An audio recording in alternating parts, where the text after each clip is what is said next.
আসসালামু আলাইকুম। ইফার হরফ কয়টা? ইফার হরফ কয়টা? 26টা। 15টা। তাও সাও জিম দালো জালো জা সিনু সিনু সাদা ফাও কাফ। ইফার হরফ কয়টা? 15টা। কিতা? তাও সাও জিম দালো জালো জা সিনু সিনু সাদা দাদো তোয়াও জা ফাও কাফো কাফ। কাফ শেষে দুইটা ইফার হরফ। আর ইজহারে শাফাবির হরফ কয়টি? ইজহারে শাফাবির হরফ 26টি। আর বা হইল কিতা?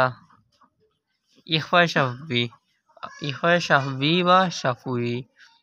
আর মিম কিতার হরফ? ইদগামে শাফাবি। মিম কিতার হরফ? মিম সাকিনের পর মিম আইলে এটা কিতা? ইদগামে শাফাবি। আর মিম সাকিনের পর বা আইলে ইখফায়ে শাফাবি। আর মিম সাকিনের বাদে মিম ও বা ব্যতীত অন্য কোনো হরফ আইলে কিতা? ইজহারে শাফাবি। ইজহার তো স্পষ্ট করা।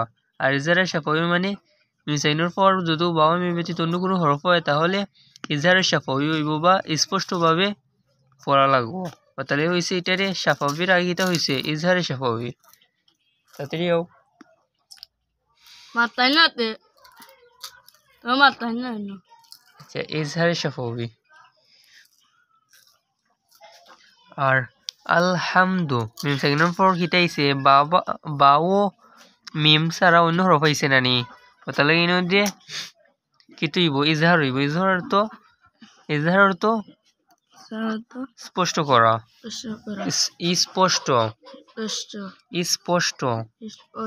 ইজহার অর্থ স্পষ্ট করা। ইজহার অর্থ স্পষ্ট করা।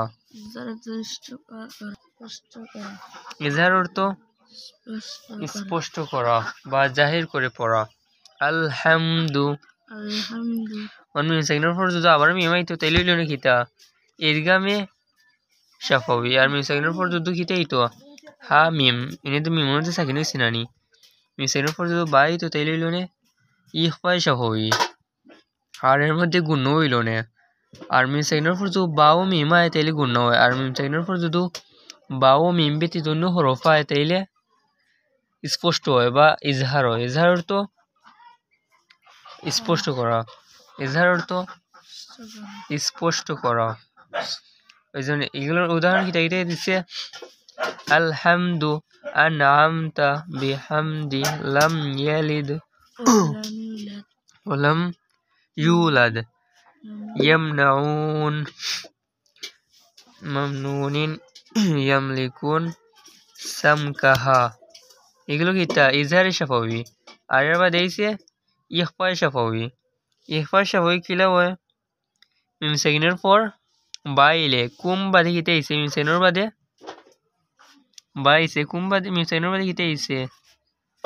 বা আইছে নানি? ও তাহলে এটা কিতা হইছে? ইখফায়ে শাফাবি। ইখফায়ে শাফাবি কোন সময় হয়? মিম সাকিনের পর বা আসিলে।